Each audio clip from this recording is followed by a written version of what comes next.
Today we're spending some time with a quarter slice of Samsung's new Galaxy S phone lineup. This is the Samsung Captivate for AT&T Wireless, and this represents the best Samsung has to offer in the realm of smartphones for this year. The Samsung Captivate has a 1 GHz Hummingbird processor, and it has a 3-axis gyroscope and 3-axis accelerometer, so that's a 6-axis sensor for gaming. It also has a Super AMOLED screen with an 800 by 480 pixel resolution. Now this is a 4-inch screen, and that equates to 260 pixels per square inch. Now the thing about the Captivate screen is that it's a 50,000 to 1 contrast ratio, so it's the best as far as contrast in the cell phone world. But stacked up against the iPhone 4's Retina display, which is a 3.5-inch screen, 960 by 460 pixel resolution, that's about 326 pixels per square inch, we start to see the difference. Now, the Captivate is better for watching movies, but the iPhone 4 is better for overall browsing and reading.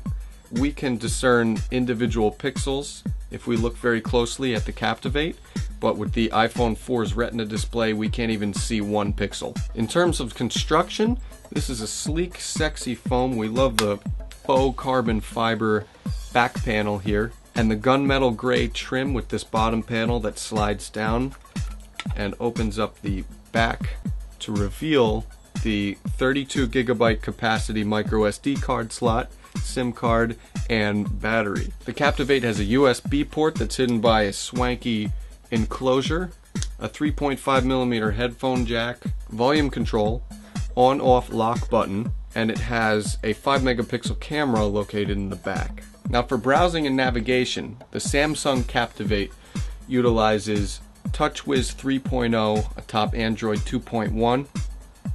So we know that Android 2.2, the upgrade is around the corner.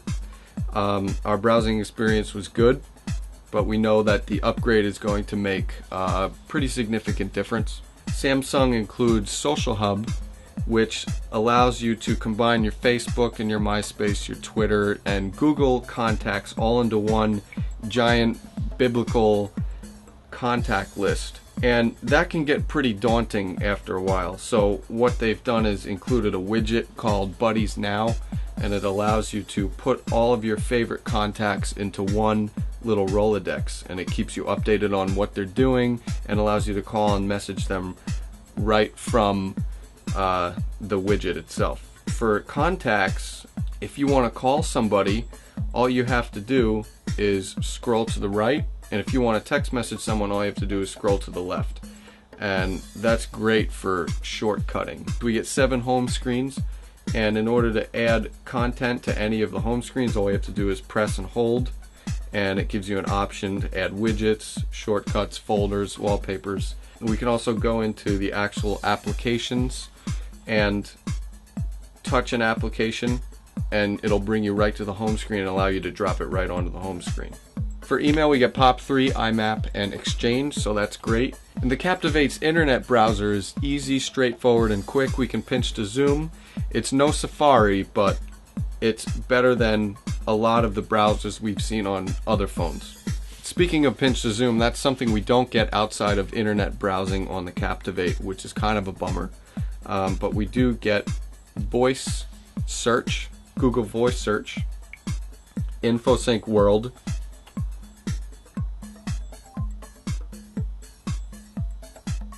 as far as multimedia, AT&T includes Mobi TV, and we're going to have Media Hub around the corner, which is going to combine some of the biggest names in entertainment, like Blockbuster, etc., for downloading movies and content. We also get the Android market, which is home to over 65,000 different applications and counting.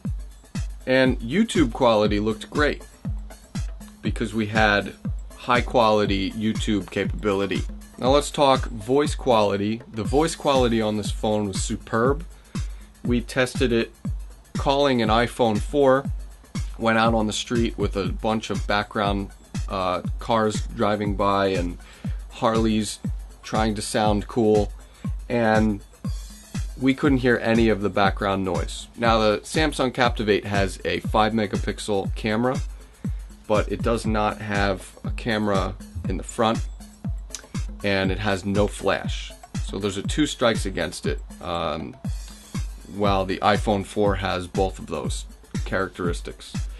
This also shoots 720p video. First off, let's start with the camera interface. We love the camera interface.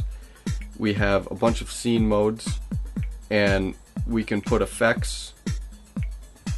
We could do exposure. We have focus modes like macro, white balance. We could even adjust ISO. It has image stabilization, but your options are pretty limited in high definition video recording. Now, as far as the quality, we tested it side by side with the iPhone 4, and it just couldn't match the iPhone 4. It lacked the sharpness and the detail in the still images. It lacked the motion rendering and the resolution, the quality resolution that the iPhone 4 brought to the table. In fact, it's going to be very difficult for any phone to beat the iPhone 4 when it comes to digital imaging. So let's talk about the bottom line. The Samsung Captivate is still a great phone. This is one of the best smartphones you can buy. However, it's not an iPhone killer. We still prefer the iPhone 4 over this. If you're looking for an alternative to the Apple lifestyle, the Samsung Captivate is one of the best alleys to go down. For InfoSync World, I'm Mike Perlman.